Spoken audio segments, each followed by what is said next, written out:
The Multnomah County Auditor's Office conducted a performance audit of Multnomah County Animal Services. This segment is part of our video report. You can find other segments of our report by visiting our website. We found that Animal Services needs to significantly improve shelter operations to protect animal health and safety. In this segment, we will talk about animal enrichment, because providing animals with regular enrichment helps protect their health. We use the Association of Shelter Veterinarians Guidelines for Standards of Care in Animal Shelters to assess the enrichment provided to animals. Enrichment is a process for improving shelter animals' environment and behavioral care. We found that Animal Services had taken steps to improve the environment for the animals in its care. For example, animal housing included comfortable resting places, and the shelter provided animals with items for species-typical behaviors. Cats had scratching posts and toys, and dogs had toys to chew on. But we also found that Animal Services provided poor enrichment overall.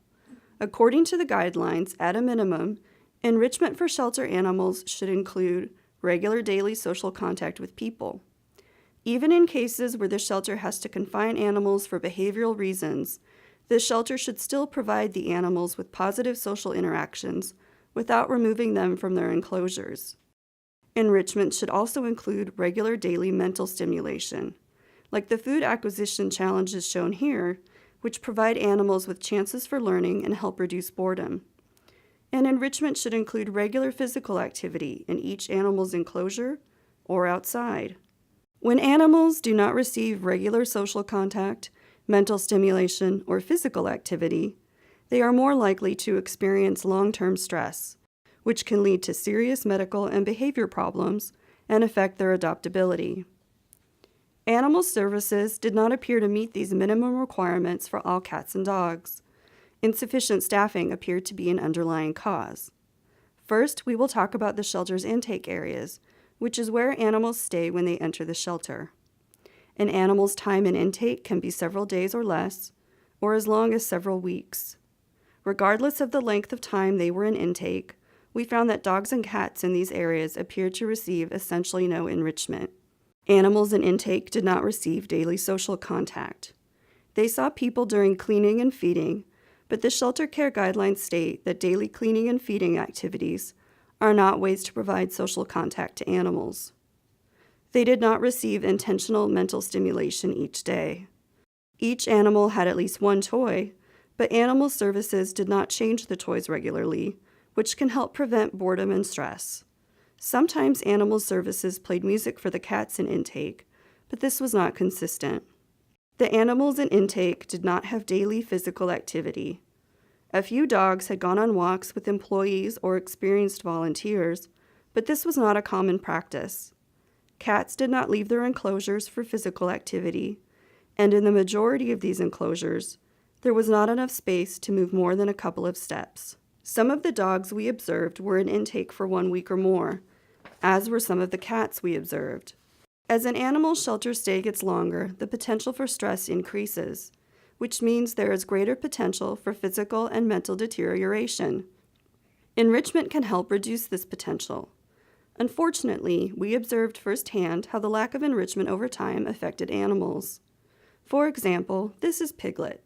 She had been in intake with no documented enrichment for a month prior to our observation. During our visits to intake, she was always huddled toward the front of her kennel. Due to her behavior, animal care employees were concerned she was deteriorating. They hung a sheet like this one to help block her view of other dogs to reduce visual stimulation and provide some stress relief. They also notified Animal Health about their concerns. At the end of our observation, Piglet moved to the shelter's adoption side. While animals on the adoption side were more likely to receive enrichment, it was still inconsistent. For example, Animal Services told us that all dogs up for adoption went on 2 walks per day. This did not appear to be the case for the majority of dogs. Some dogs had multiple days without documented walks. For example, we observed Gotham on the adoption side for 9 days. During this period, Gotham appeared to go on only 1 walk. Adoptable cats also appeared to receive inconsistent enrichment. Some cats had multiple days without documented enrichment sessions. For example, we observed Donovan for 10 days.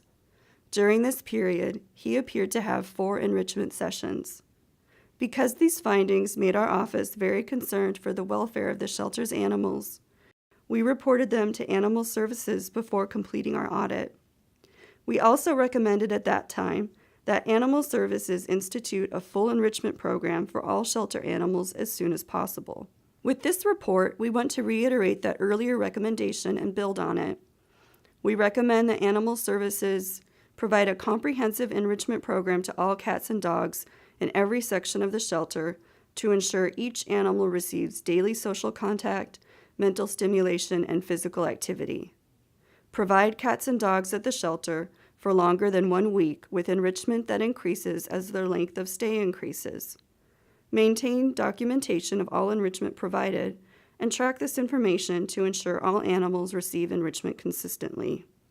And Animal Services and the Board of County Commissioners should also refer to our recommendations for staffing that are related to behavioral care. Thank you for viewing this segment. You can find other segments of our report by visiting our website.